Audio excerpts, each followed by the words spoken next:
L'opération, c'est un immeuble de logement qui se situe dans le 13e arrondissement, dans la ZAC Masséna, vers la fin de l'avenue France, puisqu'on voit les maréchaux et puis un peu plus loin le périphérique. C'est un des premiers bâtiments 50 mètres donc dans Paris depuis la fin des années 70. Il a la particularité d'avoir 50% de logements sociaux et 50% de logements en accession libre. Ce qui ressort de ce projet, c'est qu'il y a deux équipes d'architecture, mais il y a un seul bâtiment. Il y a de tels enjeux qu'évidemment, il était important de mettre en place une stratégie commune et qu'à la fin, ce bâtiment raconte une histoire.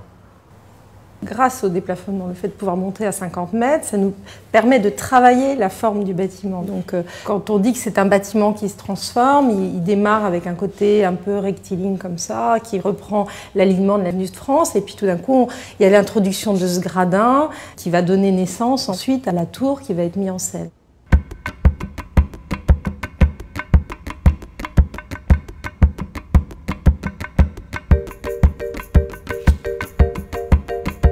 Tous les logements ont grosso modo entre 20 et parfois 30 mètres carrés d'espace extérieur.